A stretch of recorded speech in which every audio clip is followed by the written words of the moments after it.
My comic shop closed 7 years ago, but along my journey, I've met other stores with colorful communities all their own. One of those is Fat Moose Comics in Whippany, New Jersey, the oldest in the Garden State. Now, as it celebrates its milestone 40th anniversary, I am speaking with Fat Moose owners, staff, and customers through the years. This is their comic shop history. Welcome to Oldest in New Jersey, a My Comic Shop History event. I am your host, Anthony Desiato. Joining me for part one is the owner, I repeat, owner and savior, some might say, of Fat Moose Comics. Look, I can't even get through my introduction. This guy's laughing through it. Shawn Hendricks. It's a savior. It's a bit of a reach. And oldest in New Jersey just makes me feel my age. I know it's referring to the store. I get it. But man, especially after a day like today, I'm feeling it. Well, obviously, if I were naming the event after you, it would have been freshest faced retailer in New Jersey. Sure. Listen, not for nothing, pal. I rewatched that little documentary you made that I'm in. And I can see that the years have not been kind to me. I look at that and I go, oh, yeah, that's before I owned this store. And every day was just a picnic. Now I look at him like, when you see like a picture of a president as he takes office and then 4 years later, and he looks like 20 years later, that's what I'm looking at now. So the documentary is a bittersweet reminder of how cute I used to be. Well, you mentioned the passage of time, and we filmed that in the spring and summer, mostly, of 2018. Here we are, early 2022. A lot has happened, personally, professionally, globally, so it's understandable. Hey, I haven't been paying attention. What'd I miss? I know, you've been busy. Listen, man, it's so funny because you and I have done other podcasting over the past couple of years. You did an episode of my comic book club podcast, and we had our little YouTube series, Comic Shop Team Up, that we did for a little while. But the last time you were on My Comic Shop History proper was 2020, right as the pandemic was getting underway. And the last episode we recorded was an epilogue to the My Comic Shop Country documentary film that was all about you taking over as owner of Fat Moose. And we recorded that at your shop early March 2020. And it was all about how excited you were to do all these new things. And weeks later, everything shut down. So I guess my first question is, how are you? I'm good, man. I'm fine. There are moments of panic and moments of dismay, because it really is. And I've spoken with many customers and friends and family about this. It would have been strange enough and difficult enough to take over the store in a regular world, in a normal world. The store had some problems that it needed fixing, and just, leaving the pizzeria after 26 years of working with basically my second family. Just taking over the store in a regular world would have been a challenge, and just learning how to do it and whatnot, and dealing with ordering all my books through Diamond Comics. Then the universe went upside down. Had to close for a couple of months. And then, DC broke off from Diamond and went to UCS. And then shortly after that went from UCS to Lunar. And then Marvel now has jumped over to Random House. So yeah, it's just, you throw everything on top of like, all right, took over this store that was in a little bit of trouble. It needed a little bit of TLC. And then you throw in a pandemic and political upheaval and unrest and comic, distributors jumping to all different places. It's a whole thing. But look, you're here and you are ushering I'm doing it, man. Fat Moose into its 40th anniversary. I know you have a massive celebration planned for the beginning of April. We're going to talk all about that. First, though, I suspect that any regular My Comic Shop History listener and any member of the Fat Moose herd, they've heard us talk before on your prior appearances. They know your backstory, but in case they need a refresher, or maybe we have someone who's checking out the show for the first time because they were curious about this shop in the Garden State that's celebrating 4 decades and they wanted to learn more, and they're new to you and your shop. Let's do a little previously on Shawn Hendricks. So a little, how much time you got? A little lightning. Let's do this like lightning round style. Tell me how you got into comics. Let's start with that. Getting into comics in the first place. Don't remember. All and right. We've talked about this, but it really, I started at such a young age that everybody's like, oh, I remember buying my first comic or reading my first comic with you. It was Death of Superman. It was so long ago and so far away that I don't no, the comics have always just been there. I remember my grandfather used to bring them for me because one of his friends owned a newsstand, but comics were always there. It was never like I discovered them. It's just, they just always happened to be there. So no idea how I got into comics. It was just, I like to read. The pictures were cool. And that's how that started. Like, I wish it was a more exciting backstory than that, but I don't remember a time when I wasn't reading comics. Fair enough. And how about first comic shop experience? Was it Pegasus, or was there a shop before Pegasus? I think maybe before Pegasus, my friend's dad brought us to, I think it was the Livingston Mall, and there was a shop there, but I don't remember the name of it or anything.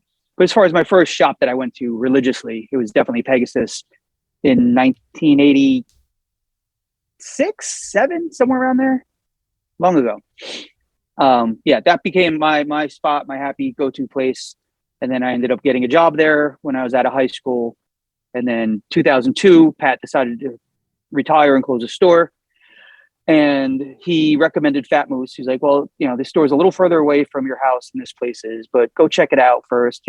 Elon's a friend of mine. And so I went in and I hit it off with Elon. So I signed up for a box. Then after a few years of being a customer, Elon hired me to just work Sundays so he could watch the Giants lose mostly. And sorry, Elon. Sorry. And then he kept me on.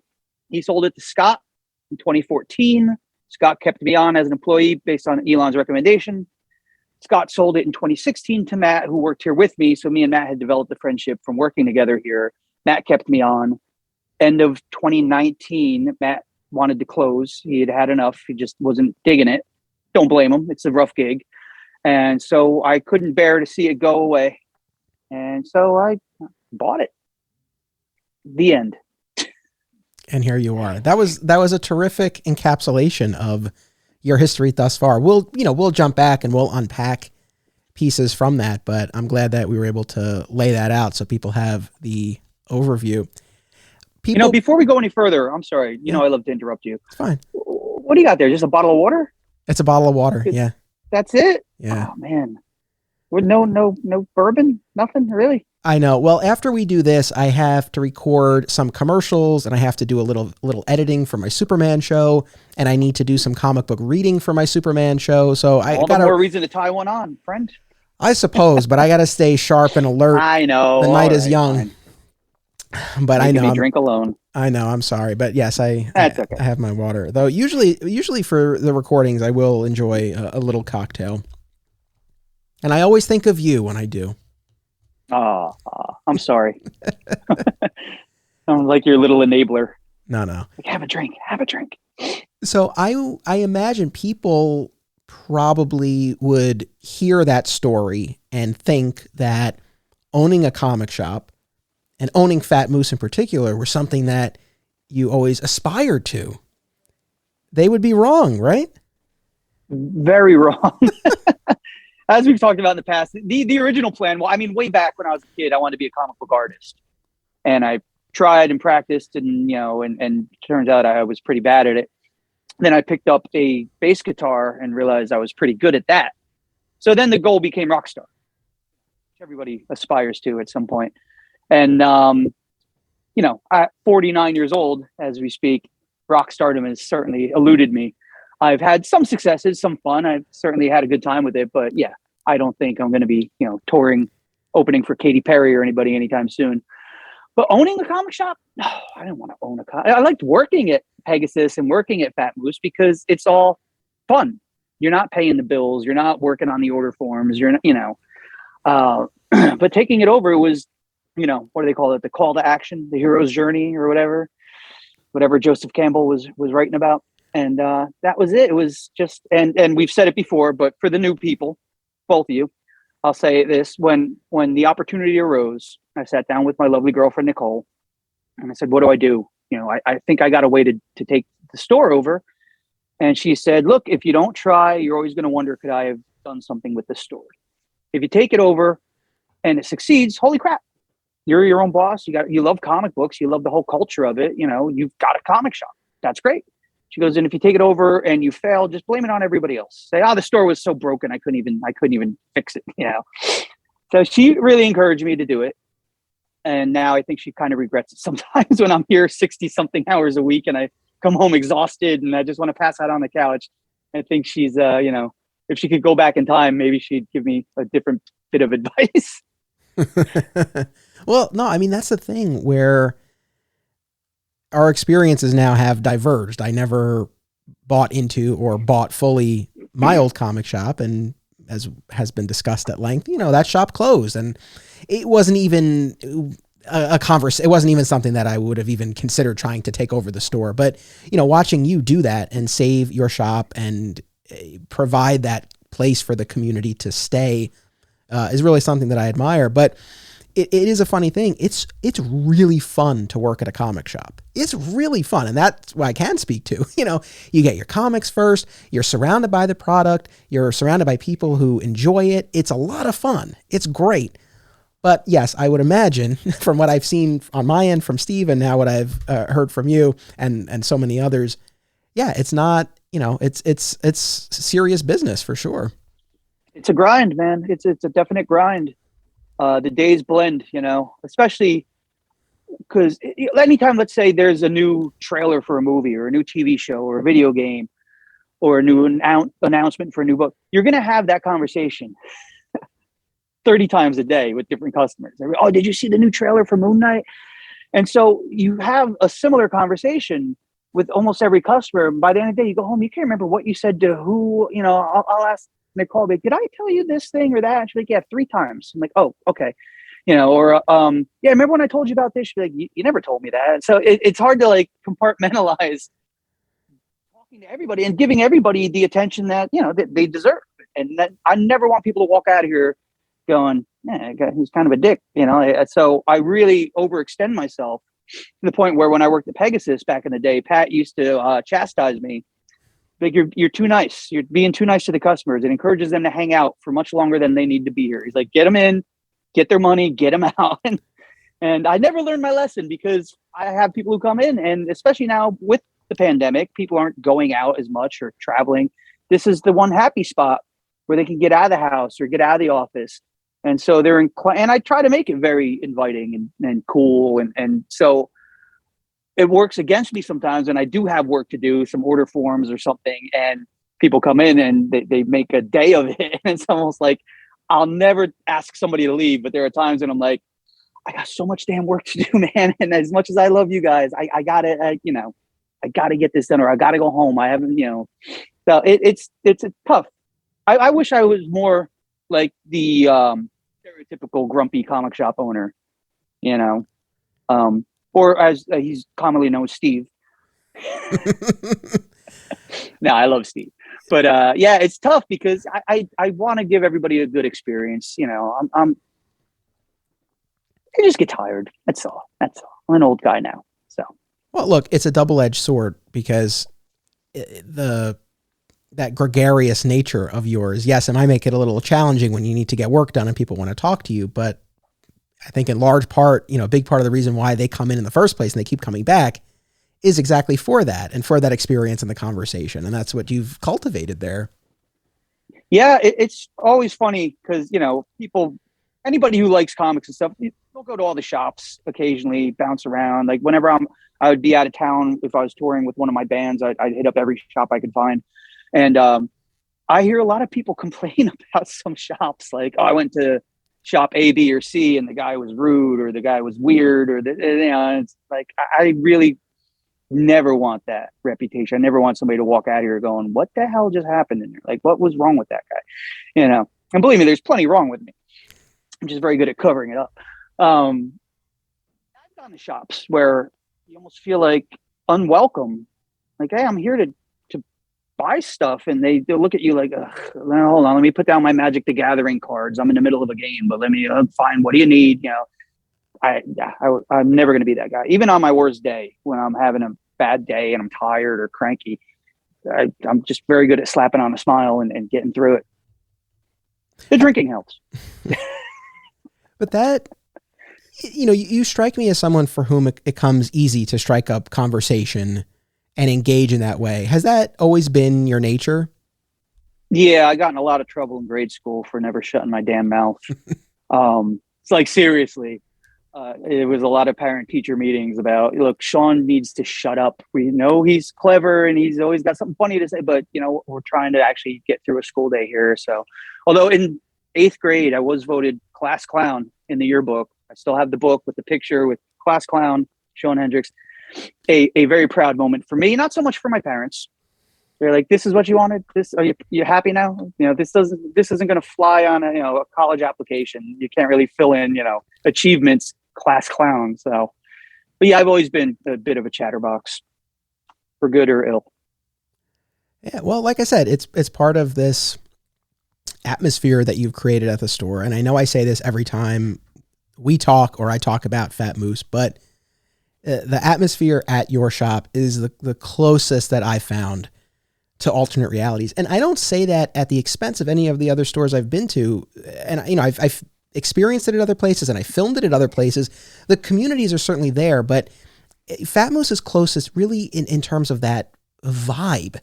It's not that there aren't conversations and friendships at other stores, but there's just something about the vibe of it at Fat Moose that is very reminiscent. I don't know if rowdy is even the right word, but there's just an energy to it. There's an energy to it that reminds me of my store. Yeah, if I had known, we didn't meet until Steve announced he was closing AR. Otherwise, I would have loved to take a road trip there and check it out. It seems like the kind of place I would have fit right in, But unfortunately, that's how we met, was his big announcement on Facebook about, screw the world, I hate you all. Or I'm paraphrasing. That's pretty close. That's pretty close. That's the TLDR version, Basically, I mean, for Steve, as we discussed on the podcast at the very beginning, he pinned a lot of his decision to close on delinquent customers, people who had pull lists or ordered special items and didn't come to pick them up. I'm curious for you, what's been the bigger challenge, wrangling delinquent customers or getting new or existing customers to sign up for a pull list? What's been the harder part? It's definitely the delinquent customers. Oh yeah. Yeah. I mean, and there's only so much you can do. You call, you leave a voicemail. Sometimes they call back. Sometimes they don't. I had one customer who was in every week, like clockwork. And then I didn't hear from him for a few weeks. And I finally called him, and he's in the military. I forget which branch, but he was like, oh, I had to go onto a different base, and I thought it was only going to be a week. And then it turned into a couple weeks. I really feel bad. I should have called you.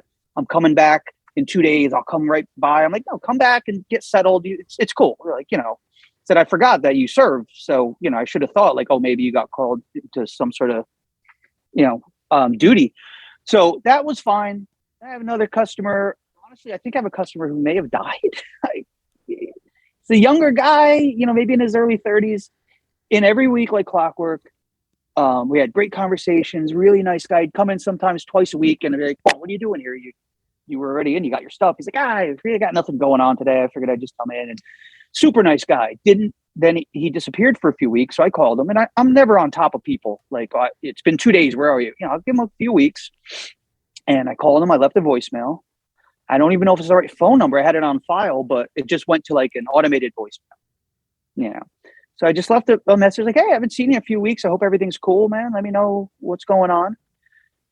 Didn't hear anything. A couple more weeks go by. So I called again. Same thing, automated voicemail.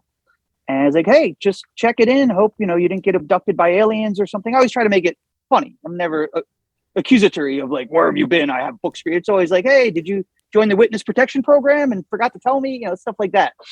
And still haven't heard from him. And it's been like 3 months now. And it got to the point where I stopped pulling books for him. And it broke my heart because he's a really nice guy. And he'd only been shopping here for a handful of months. And he actually lives near me. And there's a comic shop near me that he had been going to, but then he tried out this place and he preferred it to where he switched his pull list to here. I'm not going to divulge names and places and things, but he was like, yeah, the comic shop is like, you're an extra like 20 minutes away from the shop I usually go to, but I like this place. I like you. But having not heard from it, you never know. You don't know what happened, and I'd hate to think something bad and God forbid something bad happened, where he died or something. It's not like his family's gonna think, oh, we should really call his comic shop to let them know that. You know what I mean? It's tricky. It's a case by case thing with every customer. Somebody moves and they forget to tell you they're moving, or, I had a customer years ago before I owned the store who hadn't been in a while, and Justin bumped into him at the quick check, and the guy's like, "Oh, I got a DUI and I lost my license." And he said, "Well, why didn't you just tell us? We'd hold on to your books." Like, "Oh, I was embarrassed." So it could be any number of reasons that somebody stops coming in. It sucks, but Sure. it's the way it is. That age-old problem. But as far as creating this environment, I'll pull back the curtain for a moment. I've recorded these episodes out of order. So I've actually already recorded part 3, and then I recorded part 2, and now I'm recording part 1. What? You know what sucks, man? I was gonna bring that up because I know you hate when I jump the timeline. I was gonna ask you about your other episodes that you already recorded. Well, you beat me to it. You broke the continuum on your own. I know. I had a feeling you were going to do it, so I got there first. But no, the thing is, got me. I wanted to just share that because there might be instances where I want to refer to something from a future episode, and I just wanted to give the audience a heads up in case I have knowledge in this episode that then I seem to be surprised by in the subsequent episodes. I'm not losing my mind. I just recorded them backwards. But when I had, people will hear my conversation with 2 of your longtime customers, Phil and Gene. That'll be part 3 in a couple of months. But we talked about that, how, there has to be something worthwhile to really get someone to invest in making that trip to the comic shop, especially on a regular basis. And we all, myself included, have had experiences where you go into a place and, I mean, it could be that something truly negative happens, or it could just be there's really no engagement, and then it's just a transaction. And then it sort of begs the question of, well, why am I making the trip, maybe paying for parking, paying maybe more than I would if I bought it online? You have to really be committed to wanting to support the local business, which of course is worthy in and of itself, but to really, I think, engender that long-term goodwill that keeps people coming back and keeps that base there. In your case, the Fat Moose herd, there has to be something. And as we're talking about it, it's similar, I think, in a lot of ways to movies. You hear a lot of conversation about this, especially these days, about how audiences generally, and especially certain kinds of audience goers, are less likely to go to the movie theater. Right? Like you'll still see people going out for the big superhero movies because there's that spectacle and you want to see it on the big screen. There's something about it that, and maybe you want to see it with an audience. You want to see everybody cheering when you see the Spider-Man show up on the screen. Absolutely. But spoilers. Yeah. I still haven't seen it. I haven't really? seen it. No. Holy crap. No. I'll wait. It's all right. I got a customer who is pretty good at getting bootlegs. So if I can get my hands on one, I'll send it your way. That's all right. It's this episode that we're recording drops February 15th. I think it hits digital the end of the month. That's okay. I'm excited to see it. Don't get me wrong. But I think. But there's that communal. Going to the theater. I went to the theater to see that. Me and Justin, opening night, and there's just an electricity to it. The vibe. It's like as a musician playing gigs, I've played to plenty of empty rooms, and it's just like, all right. But then you get some people, even if it's a mostly empty room, but there's 2 or 3 people really digging the music and they're dancing, and that amps you up, and it's just you share this energy. And but that's what I try to do here. And sometimes I almost get too enthusiastic where I'll be like pulling a book off the wall, like, "Oh man, you gotta check this out. In this panel he does this," but then it goes over to here, and they're like, "Dude, I don't care about that book." I'm like, "Yeah, but no, look. Like, I'm just a big kid when it comes to this stuff. Yeah. But right, it is that element of spectacle, whether you're talking about a movie on the big screen or the type of atmosphere that you're creating at the store, because there are these roadblocks to people actually making that investment in coming.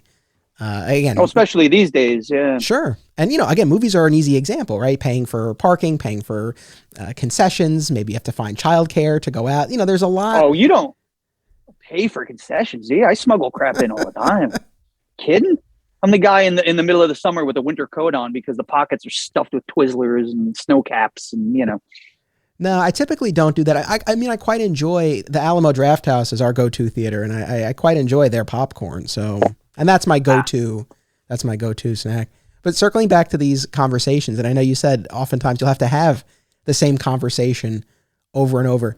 Do you vary your responses? Do you try out different material throughout the day? Because I feel like that's a great opportunity to do that. You don't have to have the same conversation. Oh yeah, and I don't. I like to improv. And we spoke about it just last night, I believe. how, depending on who the customer is, I'm going to alter my approach. I'm not going to talk to, let's say Gene, the same way I'd talk to a 9-year-old kid who comes in with his mom looking for Sonic the Hedgehog comics. Like, I vary how I speak to people.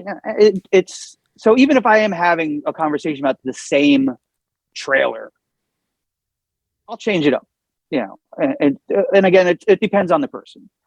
I've got a few customers who love to come in and just break my balls. They did, and in that fun way. It's nothing vicious. It's always just, what are you doing? You just sitting down all day? You're not doing anything? How come you haven't read your comics? And, stuff like that. And then I'll mess with them. I'll pretend like their books didn't show up, or I'll hand them books I know they don't read. Like, and be like, oh, here you go. Here's what or a $300 statue. Be like, oh, the statue you wanted came in. And like, I didn't order. I'm like, no, it's in the computer. You asked for it. Just stupid crap like that. Just to amuse myself. Again, if I'm going to be here 60 odd hours a week, I got to make it fun for myself, or what the hell's the point? And go get a real job. Yes. No, I mean, I think you can really carry that even further. The Batman is coming out. You could tell one person, oh, I can't wait. The trailer looks terrific. Next person be like, I think this is going to be the worst Batman movie ever. Then, oh yeah, when you have your big 40th anniversary celebration, everyone's talking. Like, they'll be so confused. Yeah, no, I definitely do. I bait people when I can, because I know things that don't like Justin. I love him to death, and I love to bust his balls too.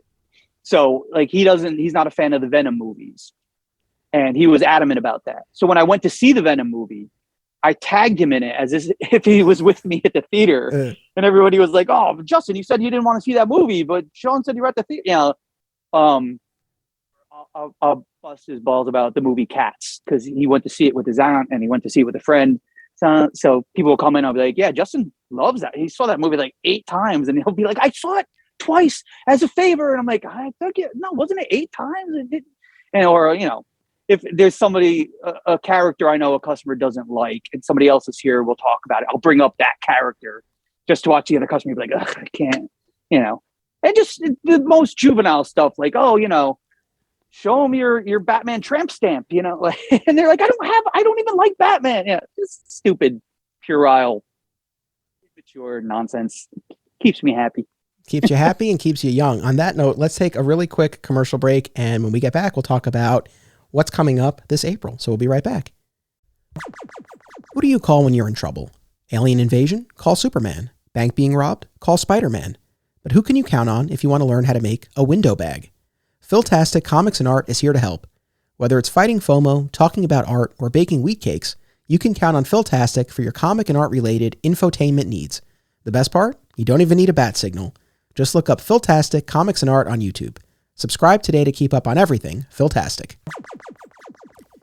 If you're a fellow father out there, or if you're just interested in hearing a fun conversation, check out Shadadigans, a weekly podcast by dads sharing their dad experiences.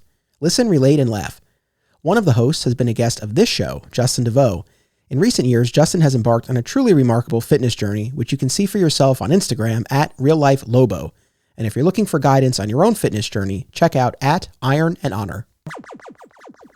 Film lovers and filmmakers should check out these festivals: Brightside Tavern in Jersey City, Hang On to Your Shorts in Asbury Park, Point Lookout on Long Island, and In the Cut in Bloomfield, New Jersey.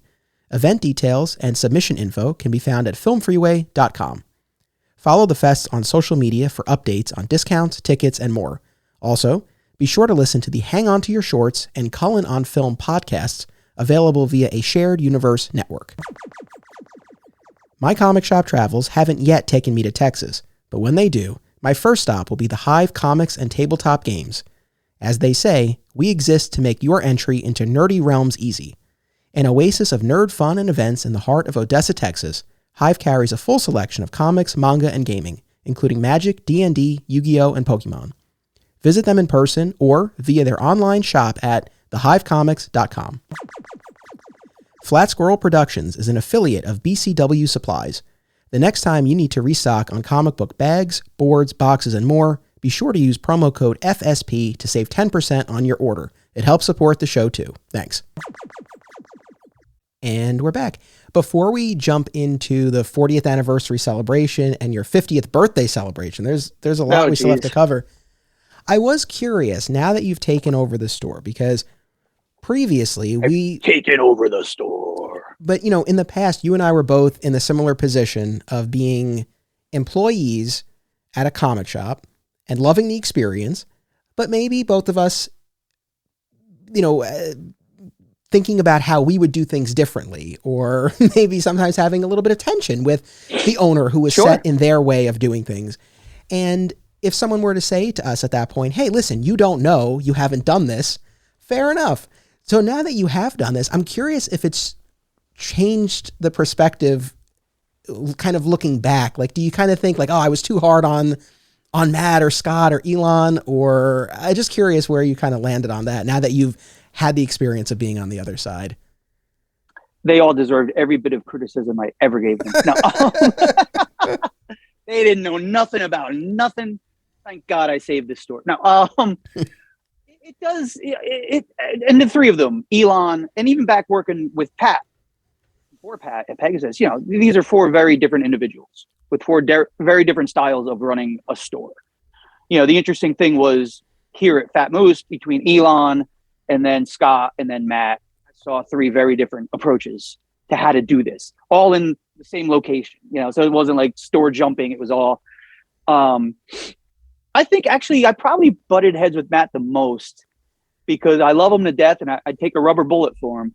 Rubber bullet. Let's not get crazy. I got a store to run, but he would just do things. I'm like, why wouldn't you? And then he's the kind of guy where he's very headstrong.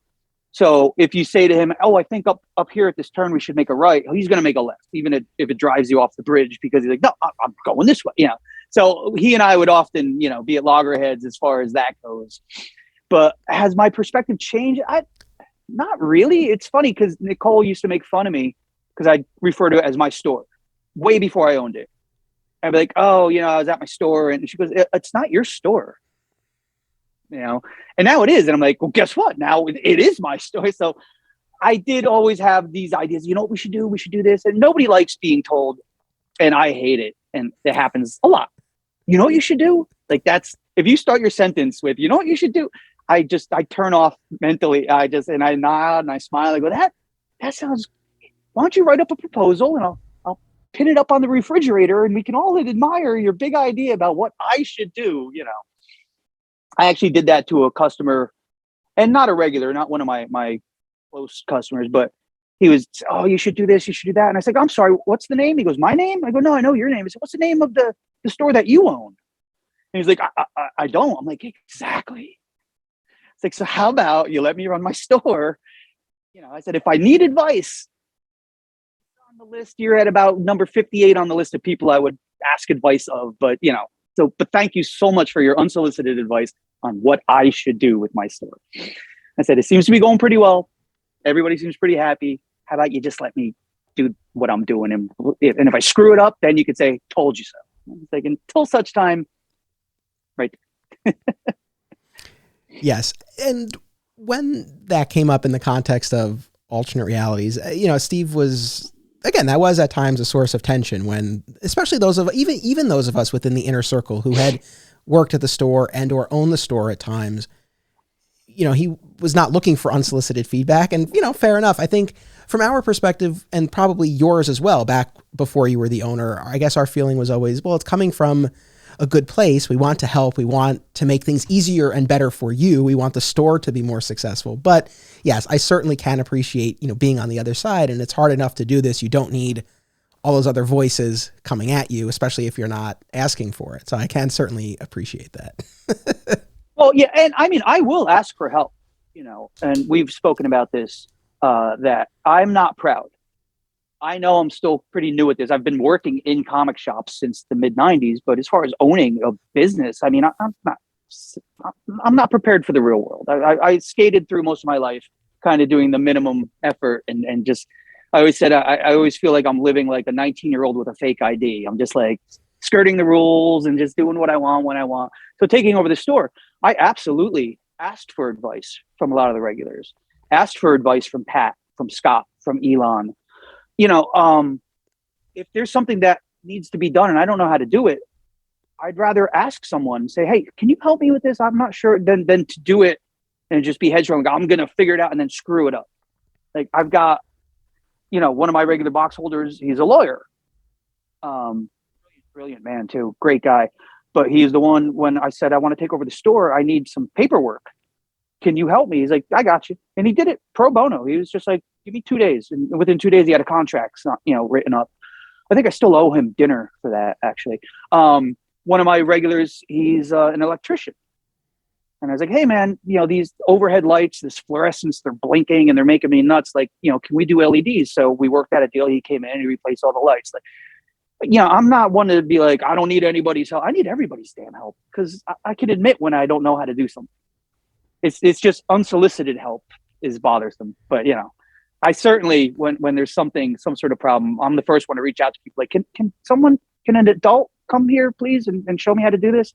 So gotcha. That's the one thing I have no problem asking for assistance. Well, that's a good thing.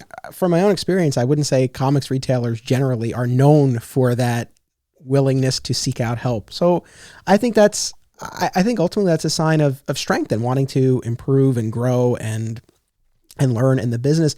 You mentioned asking the previous owners for help at various points. What's the best advice that one of them gave you? Stop drinking so much. Okay. No, honestly. Well, that's probably hard to do with all the liquor that your customers give you. I mean, even now we're past the holidays. We're before your birth. I'm still seeing you post photos, people bringing you bottles of stuff. What a charmed life you lead here. Just a parade of gifts. Weird, man. It's weird. Things and it's not even just since I took over the store. My whole life has been this weird. People like to give me stuff. And I think, if anything, it's because they can tell I'm genuinely like grateful and happy. And, even way before I took over the store, I've been with Nicole going on 13 years now in April. When I just worked here, I'd come home and she'd be like, okay, what'd everybody give you today? I'm like, oh, so-and-so brought me this action figure and somebody brought me this. And she's like, what is it? And it's not charity. Nobody's giving me stuff like, oh, you poor fella, you really need this Batman action figure. It's just more like they know that I'm going to light up and be like, holy crap, oh my God, that's so cool. Thank you so much. And I give out stuff too all the time.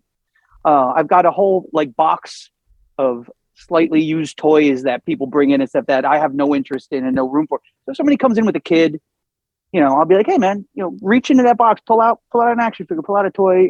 I try to re-gift and pay it forward as much as I can. But yeah, I don't know. But honestly, I'm joking about the drinking thing. But I think the best advice I got was relax. It's only comic books. Like, I know you're trying to do this thing and build this thing and you're coming in hot. But at the end of the day, it's only comic books. Nobody's going to drop dead because they didn't get the new issue of Amazing Spider-Man. Like, they may be disappointed. But that's the thing, is I get upset because I want my customers to get everything they want. And a month or two ago, I missed a cutoff date because I switched from Diamond Comics for my Marvel stuff. I switched to Random House, and I couldn't stand their website stinks. Their packaging wasn't great. So I switched back to Diamond, but their cutoff dates were different. So I basically missed an entire month's worth of Marvel books that I then had a back order, but now some of them were sold out and this and that. So for weeks, customers like, well, I'm trying to get caught up on Spider-Man, but I'm missing this one issue. And you know how we are. You're not going to jump ahead. You want to read it. And so I was finally, I'm still missing 2 or 3 titles that are just impossible to get. And I've done it in the past too. Even before I owned the store, on a day off, I would go to other stores and just buy the books at full price and then bring them here and then give my customers their discount, because it meant that much to me that they get what they're looking for. It's kind of stupid. I probably shouldn't care so much, but yeah, that's the best advice I got, was maybe you care too much. Maybe you're trying too hard, and that's why you're exhausted all the time. When you're not dispensing medication to people, nobody's going to have a heart attack because they didn't get the new issue of, Amazing Fart Face or whatever, Right. Certainly it's not life or death, but at the same time, this is how you make your living and how you spend your time. And it obviously means a lot. So I understand that you do take it seriously, and ultimately that's a good thing, as long as it's not detrimental to your health or your mental or emotional well-being. Oh, it is. Well, I want to circle back to that, but the example that you just gave about missing the order cutoff, when something like that, or literally that happens, how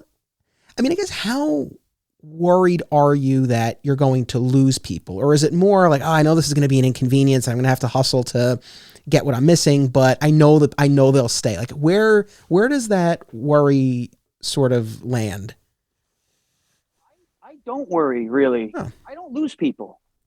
Except for, like I said before, a guy that I think may just be dead because I haven't, but I don't worry about that. And I've told customers, like, look, I couldn't get that book. It sold out, whatever. I got shorted. It got damaged.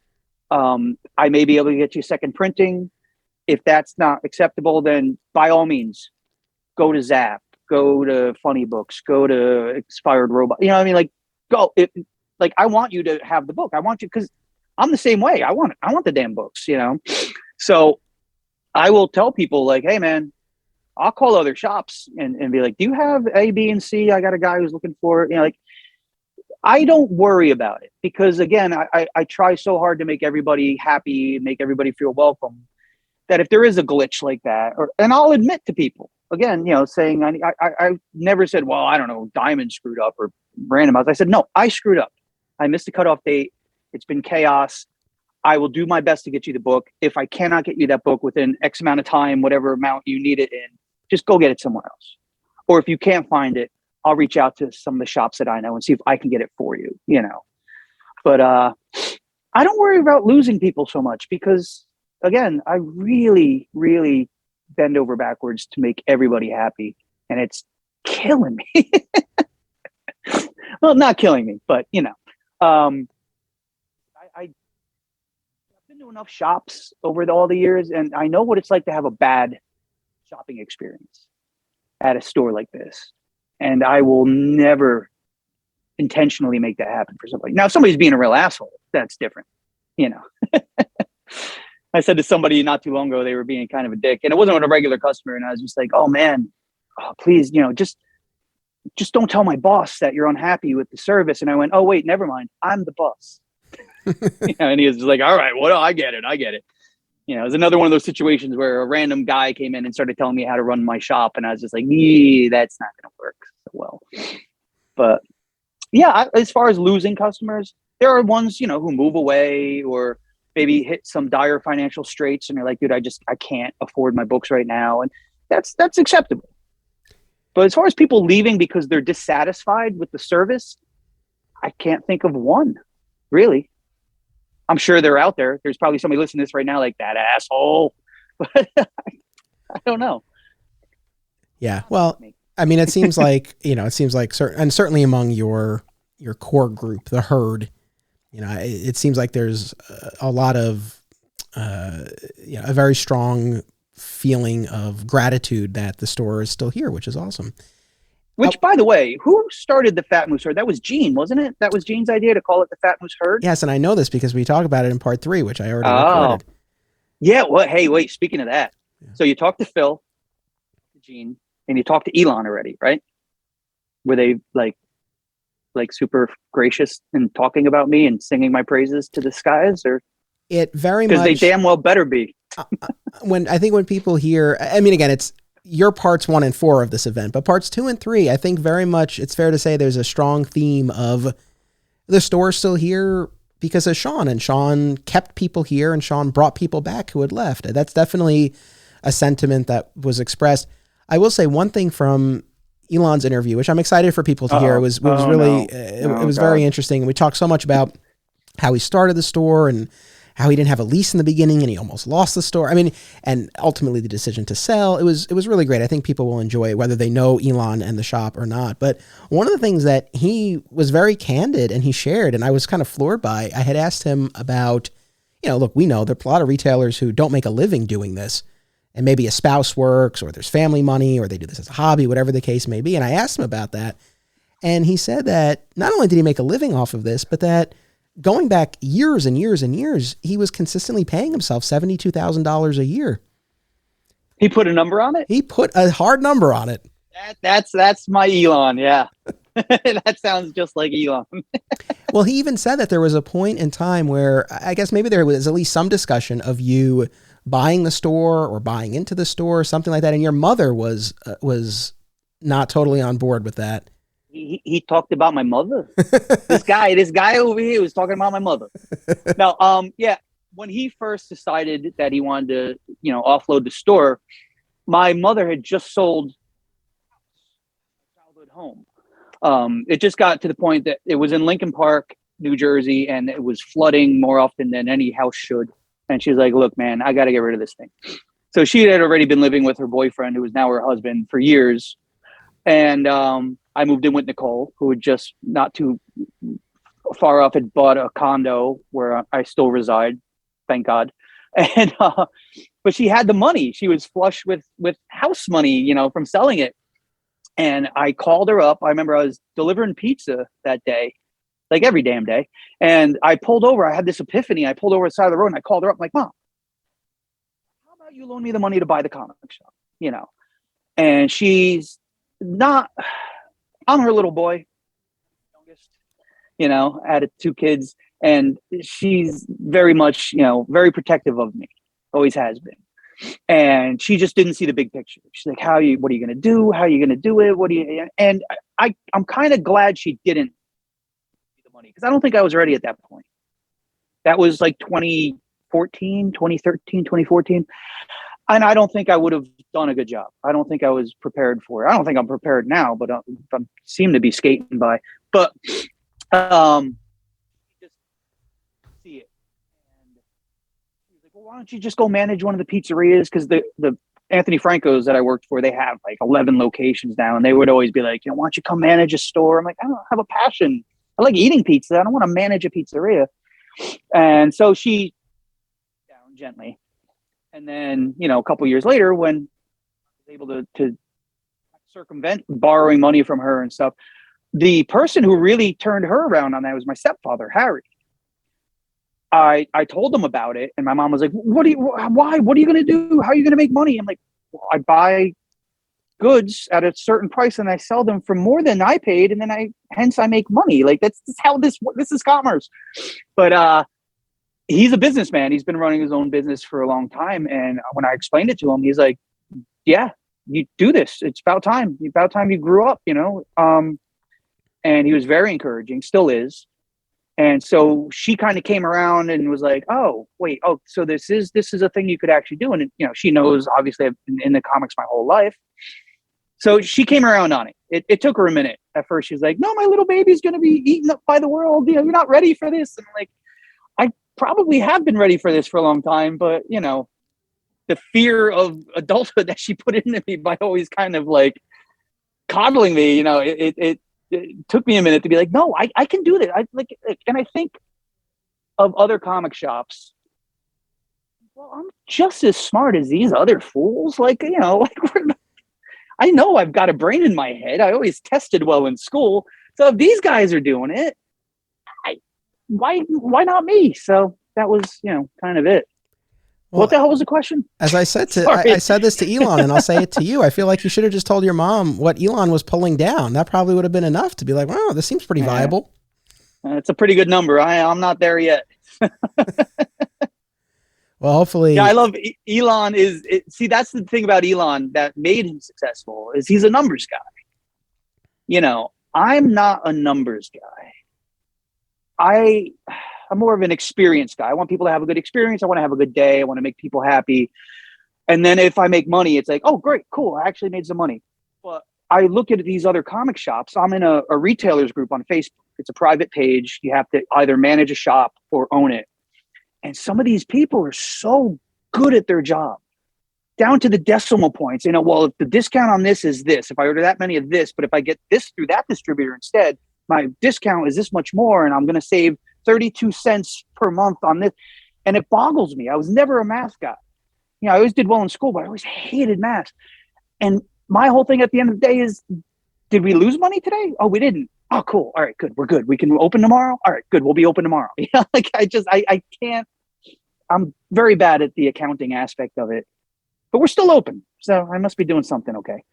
Well, maybe that's look, I'm going to do what you don't like where someone gives you unsolicited advice.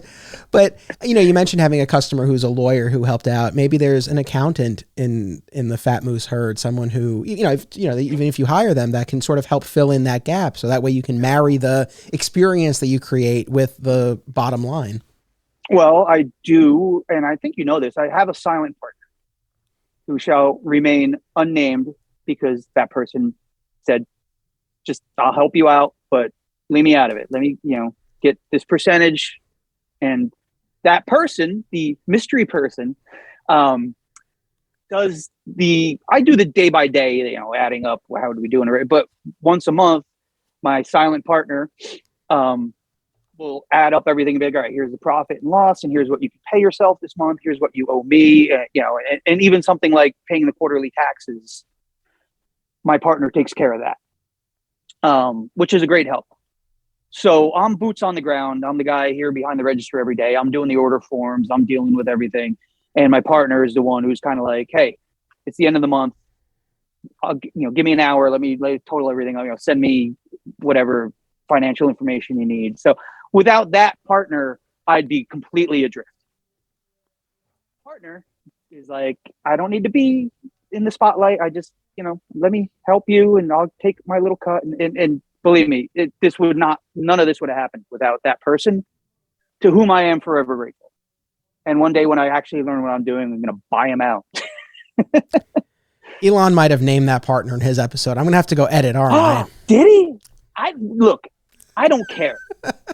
I'm sticking to what was, asked of me to not drop names, but there could be some controversy. We'll talk off mic. Side note, I don't know exactly what's causing this. I assume it's the Bluetooth. Periodically, your audio drops low for like a second, and then it picks back up. It's like these little dips. It doesn't totally drop out.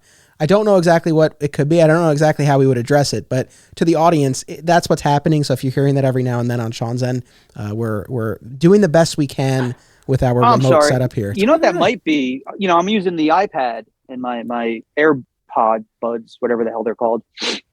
Maybe since it's the iPad, like anytime I get an email or something, maybe it dips for a second. Have you been getting a bunch of emails?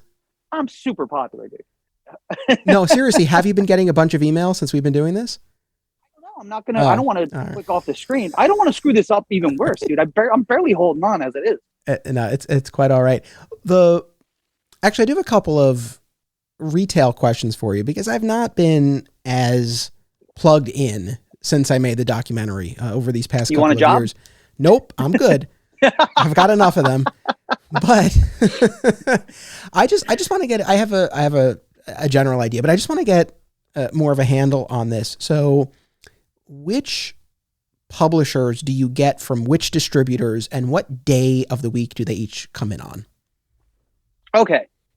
So like I said before, I switched from Diamond to Penguin Random House for the Marvel books and was dissatisfied, as many people are. So I switched back to Diamond. So now I get everything through Diamond other than my DC books. Those come through Lunar. So the Diamond books, barring any sort of, weather catastrophe, they come in on Tuesday.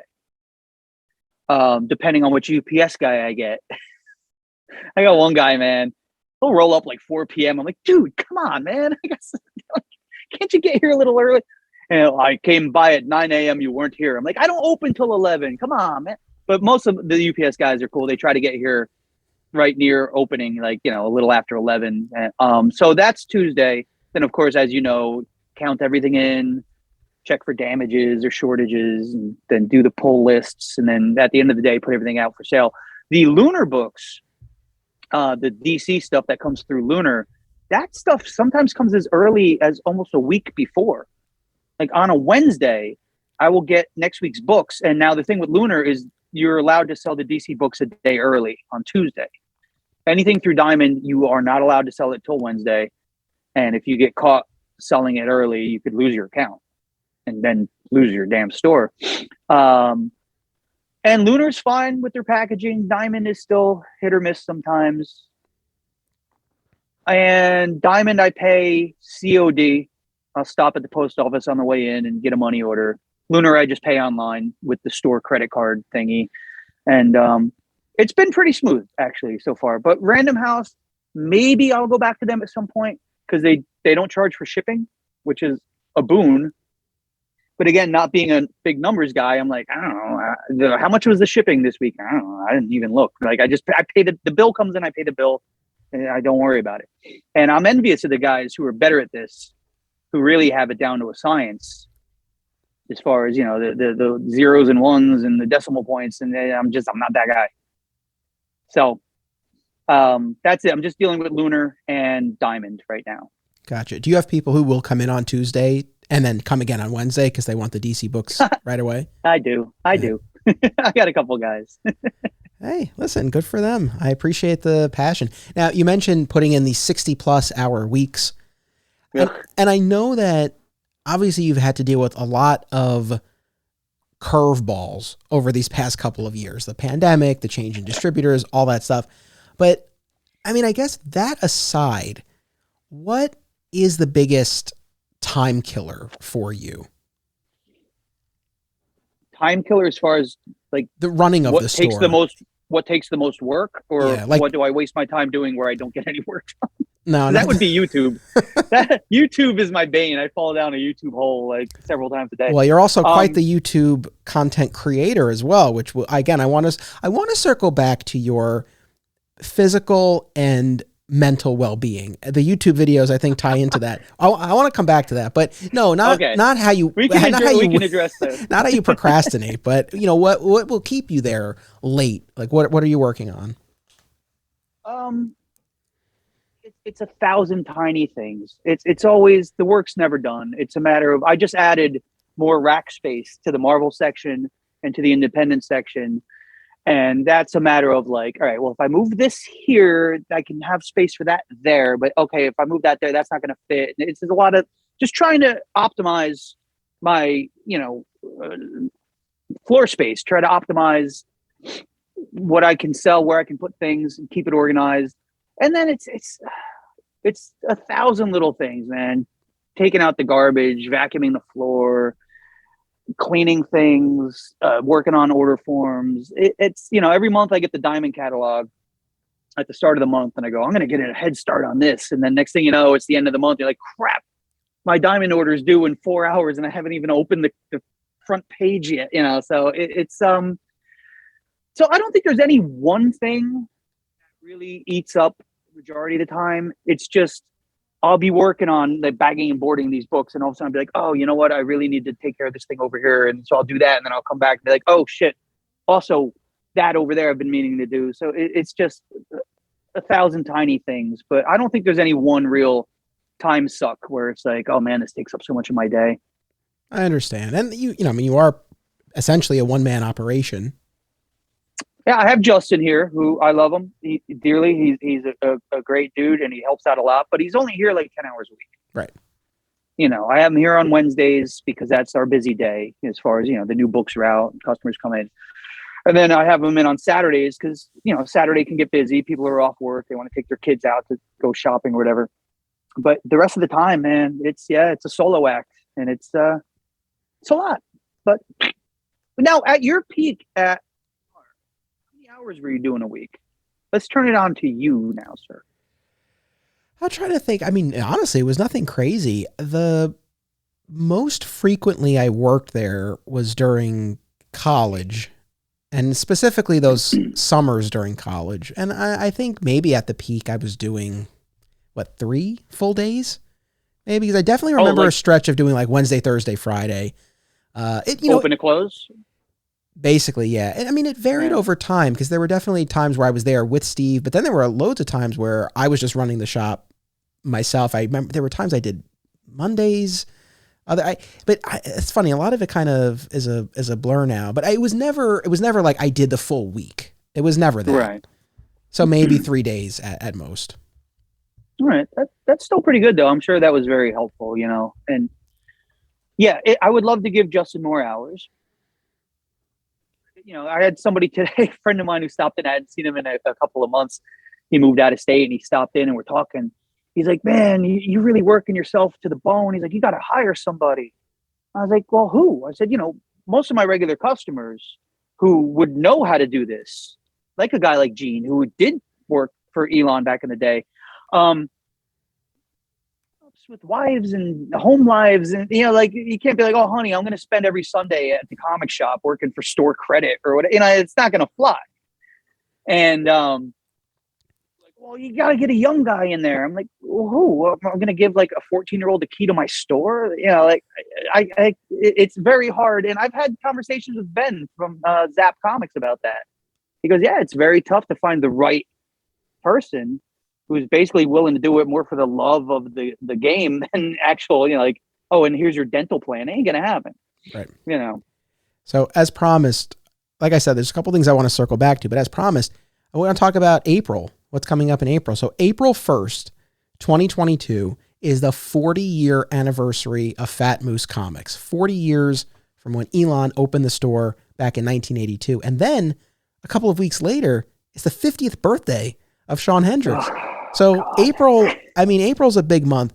I know you've been teasing this big extravaganza for the beginning of April. What can you share with our audience? Because I don't know, there's a decent chance maybe someone who hasn't been to the store but who has followed these podcasts and documentaries, they might want to come and check it out. So what do you have cooking up in April? Okay, so before we even get into that, April 11th, 13th anniversary with Nicole. Yes, I'm sorry. I forgot to mention that. That's okay. She won't hold it against you. Yeah, as long as I remember it. That's the thing. It's okay for me to not know that. Yeah, as long as I remember it. That's the important thing. So yeah, April 1st, store turns 40. April 11th, 13th anniversary with my gal. April 15th, I turn 50. So as far as the extravaganza, it's still in flux because of what the world is as far as gatherings, and some people are hesitant to be in groups, I spoke with my landlord, Fred, great guy. I was like, dude, can I set up like a grill outside, make burgers and dogs and stuff? Because I don't care. I said, well, do I have to check with the town? Like, is there an ordinance? He goes, I don't care. Just do it. So we may have my friend Sean Wolf actually cooking up some food for people. He does cooking with Stupid every Sunday on Facebook, Sunday evenings. He's a good dude. And I'm working on, and I should have been working on it now instead you and I are chit-chatting, getting a store exclusive cover for an Aftershock book. And it will be drawn by Tom Rainey, my close personal friend. Oh, wait, Tom Rainey? Superstar artist Tom Rainey. That's super tight, man. That's come up once or twice, I think. Tom's a good dude. But the only problem is the book I'm trying to get the cover for, it's a one-shot, and it's written by Jim Starlin. And Tom has worked with Jim Starlin back in the day on Warlock and the Infinity Watch and stuff like that, I believe. But the book doesn't come out officially till April 14th, but I want it by April 1st for the party. So I don't know. And I have a shit ton of emails to send back and forth between Aftershock and Aftershock. One of their sales reps, Mitch, comes in here every couple of weeks. Good dude. He's like, man, you carry our books, and they give me these exclusive covers and this cardboard display, and it's a great company with a lot of great product. So we worked it out to do this cover. Now, what I'm going to be doing tomorrow when Justin comes in, I'm going to be sequestered, emailing between Aftershock and Tom Rainey and trying to get all of this because the deadline is approaching. I know Tom can bang out a cover in a day. He's the best. But I don't know the mechanics. I've never done this. Like, I can barely run the damn shop now. I got to figure out how to do an exclusive cover. So if it comes down to that, I can't get the book by the anniversary, I suppose I will just go vouchers, and be like, hey, buy the book, just like they did with the Star Wars figures when I was a kid. The figures weren't available yet, but you could buy this voucher that says, hey, when the figures are available, we'll ship them to you. So I'm not sure. There's a lot of moving parts. I have no idea what I'm doing. And again, me admitting when I need help, I said to the Aftershock sales rep online, I was like, look, I have no idea how this works. Please, please, please help me do this. I really want to do this. And she wrote back, she's like, don't worry. I'll hold your hand through the whole thing. We've done this before with other stores. We're going to make it happen. So yeah. So that's the plan. So we're going to have some food. We're going to hopefully have, if not the book itself, at least the opportunity to pre-buy the book. Tom will be here. And wait, I'm sorry. Is this the Friday or the Saturday? It's probably going to be the whole damn weekend. Yes, but well, so you would do like you'll do the cookout and everything both days, is what you're saying? Well, I don't know. See, I have to check with Tom as far as what day is better for him. I mean, because technically the anniversary is the Friday, so I'll definitely do something that day. Now, if Tom's like, "Hey, it's Saturday works better for me," then that's fine. You know, I'm at the mercy of the creatives. You know. Also, there may be some other people signing, but I have to follow. I got so much goddamn work to do, and every time I'm like, "It's fine," then I look at the calendar and go, "Oh shit, it's coming up so soon." You know, so the next couple of weeks, Nicole kicked me out of bed the other night because she's like, "You're tossing and turning in your sleep." She said, "Go sleep on the couch. You're kicking and you're tossing." I was like, "Said, sweetie, I hate to say it's going to get worse before it gets better. Until this anniversary thing is behind me, it's just going to be just random panic attacks and you know, just restless nights and yeah." Calling out Tom Rainey's name in your sleep. But listen, if you could get in worse trouble. There are other names that would get you in a lot of trouble. Tom Rainey's not so bad. That's true. Now, but I'm going to, as I'm somewhat infamous for in my circle of friends, master of the last minute fucking save. You know, like I was always a procrastinator. It's always like I was the guy doing his homework in the morning on the way to school, but then I'd get an A. You know, I have no sense of time. Like when we've talked about this, I admire time management skills. You're legendary. Seriously, you know, the real job, you got like a grown-up job. You got the wife, you got the kid, you got the podcasts and documentaries. And I don't know how the hell you do it. I'm like hanging on by my fingernails. I'm a big proponent of to-do lists. They help me stay organized. And I think in my, I don't want to say it's obsessive, but my tendency is I don't like seeing those items on the to-do list. So it's like, I got to cross them off. And I think that's a big motivator. Plus time is so limited. So if I don't get something done, that's it. So I gotta the Rocky thing, gotta keep moving forward. Yeah. Well, see, Nicole's like that too. She's so good at like, oh, the phone bill came in, paid the phone bill, it's done. Me, the phone bill comes in, I'm like, yeah, I'll look at it later. And then, you know, I get a notification like, you owe us for like a month now. I'm like, oh, right. Okay, I'll do that tomorrow. Like it's a terrible. And I actually spoke with my father about this last week, and he's like, "Yeah, sorry about that, man. You got that from me." He's like, "Sorry, kid."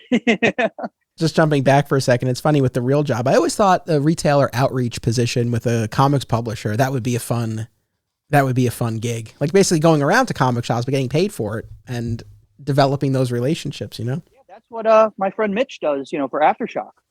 And he's a musician, he's a guitarist. So he'll come in and I mean, I'm sure he's only supposed to pop in and say hi and drop off whatever promotional items. And then he's in here for 2 hours and, you know, we're playing vinyl albums together and we're talking about gigs we've done and people we know. And, you know, it's always funny when Mitch walks in, I'm like, okay, I'm putting all the work I'm working on aside because I know me and Mitch are going to have a 2-hour conversation now. But, yeah, I mean, it's got to be a cool job to get to bop around and visit different shops and stuff. But as we were speaking of earlier, I wonder shops, if any, he goes to where they're like, what do you want? Okay, whatever. You know what I mean? Like he comes in here, I'm like, Mitch, what's up, man? You know? Yes, I can't imagine. So, okay, so Friday the 1st, Saturday the 2nd, still TBD exactly. I mean, it seems like there will be something both days, but it's not sure exactly what will happen on each day. I'm the king of wing. Like I make it up as I go. I don't want to promise anything that I can't deliver. So I've been telling everybody about this Aftershock thing. And now after dealing with Aftershock, I'm like, I may not have that book on that day. So now I'm kind of backpedaling. Like, look, I'm going to have it. I just may not have it that particular day because if the book doesn't release till the 14th, I may not legally be able to sell it early because that gives me a leg up on the other stores and that's not allowed, you know, which is why you can't sell your Marvel books on a Tuesday, even if you get them Tuesday, you know, it's that sort of thing. So I'm trying to do this as best I can without losing my goddamn mind, without disappointing anybody. But I've always kind of pulled my ass out of the fire at the last minute on everything in my life. So yeah, I've got a gig coming up. By the time this airs, the gig will have been finished. But the guy's emailing me like song lists and stuff. I'm like, dude, don't worry, send me a list. He goes, all right. Well, do you want to rehearse? I'm like, no. Okay. Well, do you want to know what key we do that in? No, it's fine. Okay. Well, do you want to like, talk about? I'm like, no. I was like, I'm going to show up that day. I'm going to play the gig. I've been playing music for over 35 years. Like, I've never lost a gig. I've never gig where somebody was like, that was terrible. Let's never hire him again. Like, just trust me. I'm going to show up. I'm going to get it done. You'll be happy. And that's how I feel about the anniversary. It's like whatever I do. And again, I would love to make it as big as possible, but I'm limited by COVID, basically. I mean, in reality, Yes. No, I don't understand. Well, I hope the sooner, the better. For those of us who are coming from a little distance and I need to make you're not arrangements. That far away. Oh, stop well, it. I want to make sure I come. I don't know. I want to make sure. Honestly, Nick Jones is coming from the dark side of the moon. For God's sake, you can certainly make it. Nick Jones, and I'm sure he's listening. Nick Jones is, I think, the biggest fan of My Comic Shop Country out there, especially among those with no connection to the shop. He has bought from most, I think, of the shops that are in the movie, and we've become friends on Facebook. And what a supporter and cheerleader of you in particular, and a bunch of the other shops, and of me. And it's a beautiful thing. And yes, I know he's planning to come. Yeah, we've he planned a vacation around it so he can come here. He's bringing his kid. It's gonna be a good time. I would look more unsolicited advice. I just, as we're tossing around ideas. oh, by all means. I would say, as far as I understand the dilemma with the comic, I know that's kind of a tough spot to be in. Either instead of or in addition to the comic. I mean, prints I think would be really cool. And the nice thing about that is you like 11 by 14 thing. I've given out prints. Or again, you could sell them, of course, but like I've done that for festival screenings and things like that, and then people can frame them. And like I would happily frame that and put it up here in Flat Squirrel Studios. That is Plan B. I beat you to it. I already thought of that. All right. But no, seriously though, if there's a problem with the book and we can't quite make it happen, I know Tom can bag out a beautiful piece of artwork. His wife is a colorist. We can do a full color. And then I'll just run to a Kinko's or whatever and print out, 100 copies, 200 copies, and have them sign them and do that. Now, the cool thing about that, I don't know what the rules are for this Aftershock book. If they need to, they need to approve the piece, but is it a piece where we can sneak in a reference to Fat Moose or sneak me and Justin and Elon and Scott and Matt into the background? I don't know. I have no idea how this works. I thought that would kind of be the point, no? Well, yeah, exactly. Yeah. Well, I'm saying, but if we do a print and it's not through a publisher or anything, we can do whatever the hell we want. We can put you in there too. What the hell? Why not? This is not my day. I appreciate that, but you celebrate the Fat Moose. If this happens, if we sneak you in the background, I'm giving you the Great Temples. Jeez, it's funny. So our 2.5-year-old son, we've asked him, what color is Daddy's hair, and he goes, gray, and he laughs. This kid instantly knew he was roasting me. And I'm like, listen, there's a lot of gray there. I understand that. At the same time, I don't think it's fair to say Daddy's hair predominantly is gray, but man, and he laughs like he knows he's roasting me. 2.5. He's got your number. He's got you. Hey, I told you last night when we spoke that, Justin says the gray temples are cool because it makes you look like Kingdom Come Superman. Justin, I appreciate that. I like that. That makes me feel better about the gray temples. It's not the end of the world. It's just not my favorite thing. But I like the Kingdom Come bit. The other thing I was going to say as far as the day, Saturday is cool because that gives more flexibility, for people who are working obviously on Friday. Now, especially these days with a lot of people being able to work from home and have a little more flexibility, Friday might be more doable for people, but Saturday I think would certainly open that up a little bit more. But then on the flip side, especially with COVID, if you don't want to make this such a huge thing, maybe Friday or spreading it out over the couple of days, maybe that does make more sense. Yeah, it's so damn tricky because I don't know what I'm going to do. I would love, I was thinking about getting some of my musician friends here and doing a live performance, but then it comes down to square footage and how many people can you squeeze in here, and are people going to be comfortable? And it's well, look, on that note, that's why I didn't go see Spider-Man. That's why I have not been to a movie theater in 2 years is for that. It's for us to be safe. And again, for our unvaccinated son. So yeah. And well, yeah, you got a kid to worry about. Absolutely. And so to whatever extent you do stuff outside like that, I think, and I know the weather dependent, but that would certainly be cool. And I think I would definitely feel more comfortable with the outdoor portion. Well, as far as future plans, I don't know if I've told you this or not, but let me drop this one on you. Directly across the street from my store, I can call it that, is a post office that had flooded years ago and had been abandoned. A brewery took it over, Double Tap Brewing. Opening like a microbrew place. I stopped over there 2 weeks ago and met the owner. The place is gorgeous. It's not open yet. It's supposed to open the end of February. They've got this huge bar. They're going to have like 20 different beers on tap, all made in-house. They're going to have live music, which how cool would it be at the end of my day, lock up the store, walk across the street with my guitar and play a gig, So I was talking to the guy, and they're still working on it. I said, not jokingly, I played it off. I was like, yeah, it's so funny. Some of my customers were kidding around like, oh, wouldn't it be great if you had your own beer, like Fat Moose Brew? And I was like, yeah, it's so stupid. That's so crazy. And the guy goes, we could probably do that. So I don't know if there's any other comic shops that have their own beer. And especially if they open by the end of February, when I have the party in April, street, have a drink, come back, I don't know, I'm not sure. And I showed him the logo and everything, and he was like, that's a cool logo, we could put that on a beer bottle, and so that's another thing that's in the works. That's really cool. That's cool. The only thing that would be cooler than that would be your own bourbon, but short of that, give it time, sir. No, that's really cool. And I mean, as far as, because it's been vacant since the post office flooded in 2012, 2013, something like that. So listen, you get some more, traffic, more people in the area. Maybe they're interested in comics. You have a little crossover. You play a gig there. You hand out some flyers or cards or whatever. Well, that's the plan too, is have like coupons here where, hey, bring this across the street and you get $1 off a 6-pack or whatever, and then same thing there. You're at the brewery and then you're like, oh, here, bring this over to Fat Moose Comics and get a discount on whatever.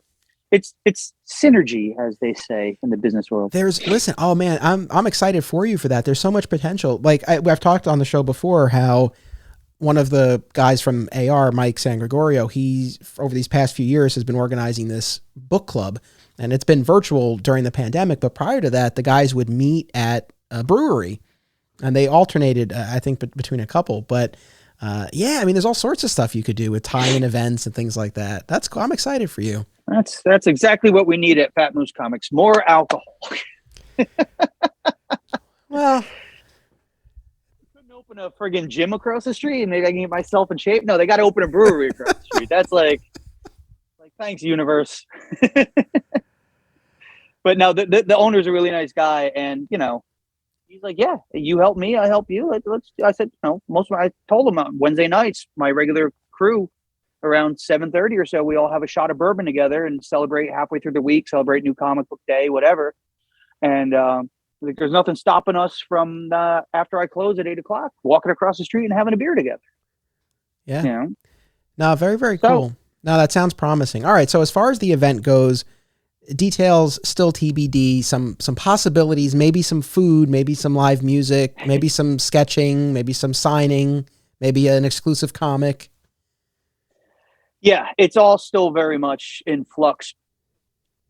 It's hard to plan these things now because you don't know what the world's going to be in a week, much less 2 months, At a minimum, though, we know there's a great graphic novel collection on the shelves at the shop if anyone is looking to add to their library, right?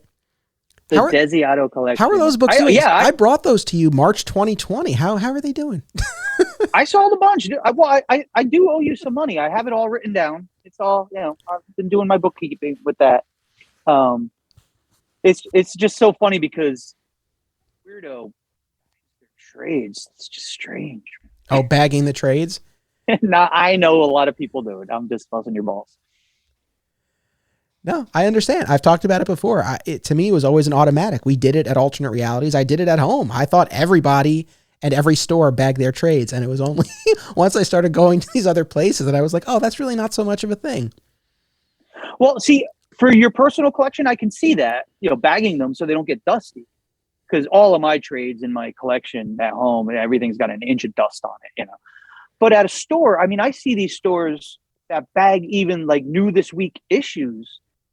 And like, well, doesn't that make it hard to sell if somebody can't flip open the cover and, wow, what's the interior look like? It just seems strange to me. It's like buying ice cream, the places that give you a sample. He says, oh, let me try that pistachio nut. Okay, here's the sample.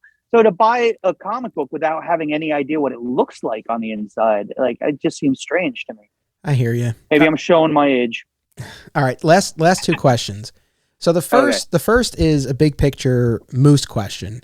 You've seen the Elon era, or at least a significant portion of the Elon era. You were there for the Scott era, the Matt era. Of course, now we're in the Shawn era. But of the preceding iterations of Fat Moose, we all know, right? So much of the identity, the DNA of a store stems from the retailer, the person behind the counter, the majority of the time.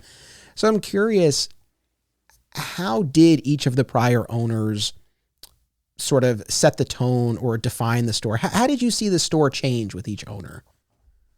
All right. So to be clear, you said the Shawn era, not error, because a lot of times I think I made a terrible mistake. No. No. Okay. So, Elon, you've spoken with him enough times. I think Elon's pretty much an open book. If you talk to Elon for 10 minutes, you're like, oh, all right, I get who this guy is. He's much like me in that regard, where he'll put it all right out there. As far as even coming up and telling you how much he used to pay himself. Yeah. Elon doesn't mince words. He's super, he's Elon. He's as Elon as an Elon can be. With Scott running the store, I didn't hear that often because he was also running Highlander games in Booton. And that was his baby. He took over this store, but he created Highlander. So his focus was more there. So even when Scott owned the store, Matt was still kind of like running it. Scott was still doing the ordering and paying the bills and everything, but he gave a lot of responsibility to Matt. When Matt ran the store, now look, I love Matt, but he developed a reputation of being we used to call him Grumpy Matt. Because three things happened as soon as he took over. Within the first 2 months of him taking over the store, he got hit by a truck in the parking lot, and it messed up his leg. Like, he had to go to the hospital, and he had a drainage system in his leg for weeks and weeks, and he couldn't even make it up the stairs for a while. And then his wife got pregnant, which they never anticipated.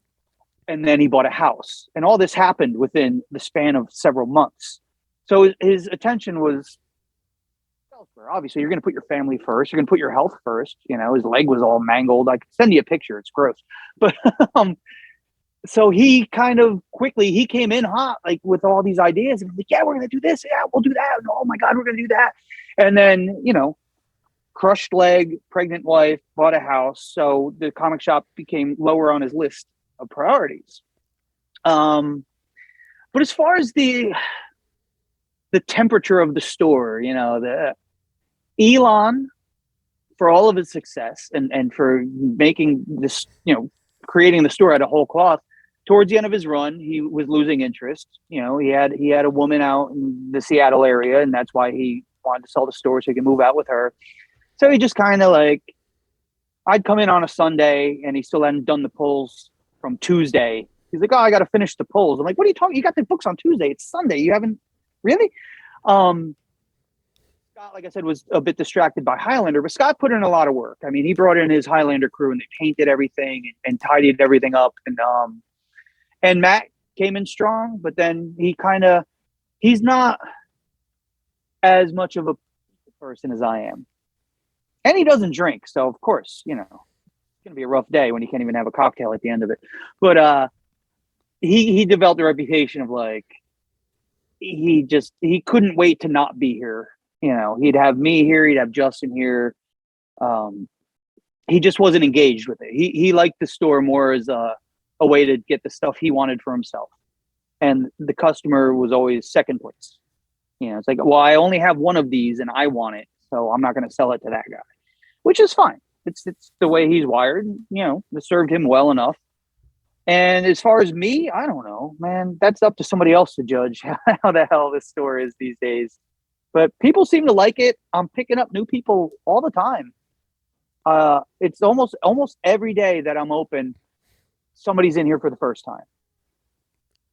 And nothing makes me happier than somebody saying, holy crap, this place is so cool. Like this place is, it's like, oh man, I've never been to a shop like this.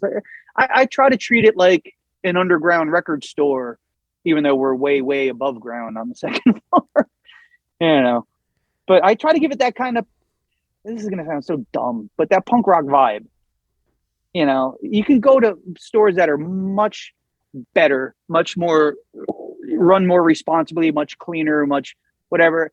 And they're cool and they're safe and they feel great. And it's like, oh, look at this and look at these. This place is more like you walk up the stairs and you're like, what the? Look at that. Oh, look at this thing. What is that? Like that kind of, I try to make it an experience. I don't know if I'm succeeding, but I know. Well, you painted that staircase and there's the black light. I mean, I've not seen it in person yet, but I'm sure it's quite the entrance. Some nights, honestly, I'll just like make a cocktail at the end of the night and I'll walk downstairs. I'll just stare at the posters like, this is so cool. And as a child of the 70s, blacklight posters were everywhere. Like you couldn't, swing a dead cat without hitting a Zeppelin poster somewhere. So, and then I have a lava lamp now because some of my customers were breaking my balls. Like, you got beads in the doorway. You got the blacklight posters. What year do you think this is? What, are you going to get a lava lamp? I went out and I got a lava lamp and I'm like, there you go. There's the lava lamp. Nice. Well, look, as far as I can tell, it seems like you've kept the essence of the store that people have loved, but you've also been able to put your own stamp on it and create that atmosphere that, again, and the fact that you're attracting new people is really cool. Have they given you any indication as to how they found the store or what motivated them to come in? Because that's kind of unusual to be picking up. I mean, it's great, but it seems kind of unusual to be picking up that many new people, especially where you are. It's not like someone's walking right by. Right. Well, there are a few things that contribute to that. One is Dewey's. What's it called? Dewey's Comics City. Dewey's Comics moving from Madison to Dover. I'm the next closest store. So a lot of people who shop there were like, look, I love Dewey's and stuff. I don't feel like driving to Dover. So, I Googled you or whatever and found the closest comic shop is mine. So I picked up a bunch of people who have nothing against Dewey's. I feel like driving that extra however many minutes, Then the newest thing, which I haven't seen a lot of new people yet, but Funny Books, Hiawatha, for now, for the winter time, Steve decided to be closed Sunday, Monday, Tuesday. Now I'm closed on Mondays. But I'm here Sunday and Tuesday. So let's say it's a Sunday afternoon. You want to go get some comics with your kid. That place is closed. What's the closest comic shop from there? This one. So I'm waiting to see if I get an uptick with that. The other thing is positive Google reviews. Like I had a guy come in last week. He's like, yeah, I just moved to the state and I was Googling, comic shops. And he's like, you have overwhelmingly positive reviews. And now there are a few negative ones, but they're from years ago. So, and then the YouTube videos, your documentary, obviously, a bunch of different little factors, but I am new people all the time. And now even if somebody signs up and all they want every month is, I've got like one box holder, all she gets every month is Looney Tunes. That's it. Cool. Good. Here's your box. I'm actually running out of space for box holders. I'm going to have to build some sort of cabinetry or something to accommodate everybody, which is not a bad problem to have. Yeah, no, that's fantastic. No, I love to hear that. And as far as the owners, I appreciate the breakdown you gave. Obviously, people will hear from Elon in the next episode. I've always gotten the sense Scott keeps a bit of a lower profile, but there might be an opportunity in the final episode of this event to hear from a bunch of people. Maybe we'll talk off mic about that, but I want to create an opportunity for those who wish to be heard. But I've always gotten the sense he kind of keeps a little bit of a lower profile. And Matt actually sent me. Scott is like, he doesn't enjoy the spotlight very much. You know? Well, you enjoy it enough for everybody, so it's all right. Oh, how dare you! No, I love it. No, it's good. It's a good thing. Don't make me break out the puppets, man. And Matt actually sent me a very lovely Facebook message saying how happy he was that I was doing this project and how much he loves Moose and you personally and how proud he is of you. So in some way, shape, or form, I like to think all four of the owners are represented in this event. And you mentioned the puppet video. So the last question, again, just as far as your well-being, on the physical side, I know you mentioned tossing and turning in your sleep, and I know you probably don't get as much of it as you would like. Are you at least remembering to eat? Because I know that's something we've talked about in the past where that wasn't always happening. I finally got a microwave for the store. So I got a little microwave. It sits on top of the fridge. I got some frozen dinners and stuff. I'm still sometimes not eating as well as I should or as often as I should, but it's not on purpose. It's just I've never had a big appetite, and but I right before we did this recording, I had a nice pasta with meat sauce. Although ironically, it was lean cuisine, which is dumb because I'm lean enough as it is. I lost all that weight, but all they had at the store was lean cuisine. I'm like, fair enough. But no, I've been eating. I've been trying to drink more water, and that it's just. I forget that I'm a human being that needs to fuel myself. And, so some days I'll wake up and just feel completely awful. And I go, oh, right. Eat a Cliff Bar, drink a bottle of water. And within an hour, I feel fine. It's just, I'm not like you, man. I'm not a healthy guy. Look at those gums on you. I know this is purely audio for the people listening. But we're video chatting right now. Look at them arms, man. I got a good workout in actually before we sat down to do this. So still coming down from that pump. Don't give me too much credit. But honestly, the nutrition, that is one of the main things that I've learned in my journey here. The nutrition is really the biggest part. I mean, yes, getting in there and moving that weight around, but nutrition's key. So I'm glad, if you're staying on top of that, and I know your customers will help you out and bring you food. Totally not. Well, you have the microwave. At least that's one step in the right direction. And then I'm trying these YouTube videos. If anyone hasn't checked out the Fat Moose Comics YouTube channel, please do. And they're getting, they're very experimentally bringing in puppets. I think I shot myself in the foot with that because once I started with the puppets, now if I do just a video without them, be like, where's Sharky? Where are the pup? What happened? So now I've doubled down. I've gotten like 5 new puppets. Made their debut, the annoying customer horse, and Sister Mary Punch-a-Lot, the angry nun who beats the horse every time he annoys me. But I have a chicken puppet I haven't quite used yet. I've got a Venom puppet that I've been experimenting with as far as doing voices. The problem is, the more puppets I get, everybody needs their own voice. I'm out of voices. I had a customer yesterday or Sunday, Scott. He was like, "Hey, out of voices, aren't you?" He goes, "A couple of those puppets sound pretty similar." I'm like, "Well, I'm not Rich Little. I'm not an impressionist." Like, the puppets. It's and again, being a performer my whole life, being a musician, being class clown, whatever, not having a lot of gigs, not only from the pandemic, but also just being here so much. That's my little performance art. It's my little, and I've been enjoying using my little $7 editing program to throw in voices and effects and things. You love editing. You know how it is. You could really change the flavor of something based on how you edit it. And I was going to upgrade and get a better program and do more professional effects and things. And I thought, no, you know what? In keeping with the style of the store being this friggin' weird and DIY, like I kind of like the aesthetic of videos don't always necessarily make sense. Or you can see there's a puppet, but you see my big dumb head in the background. You can see like the top of my head as I'm bending under a table at 49 years old, trying to make puppet voices. And, it's ridiculous. It's absolutely ridiculous. And I love it. I'm so happy when I do one and get it finished, and then I'll watch it a dozen times And Nicole always says, what do you like? So in love with yourself, you got to watch these videos over. I go, no. I'm watching them over and over to see what works and what doesn't, and what gets. And the last video I did, I showed it to her before I released it. She giggled twice, which is huge praise because she doesn't think I'm very funny at all. So for her to actually like snicker twice during the video, I was like, oh my God, this is my proudest moment since I became class clown in 8th grade, Nice. Very, very nice. Well, listen, I think that will do it for us for part 1 of Oldest in New Jersey. Next month, we have a conversation with Elon, the founder and original owner. The month after that, for part 3, we have Phil and Gene, 2 longtime members of the Fat Moose herd. And then, of course, Shawn will be back for part 4. And for that episode, we'll be recording that after the Big Bash in April. So we'll talk all about whatever ends up happening for that celebration. I have no idea, man. Whatever happens, it's going to be uniquely my kind of thing.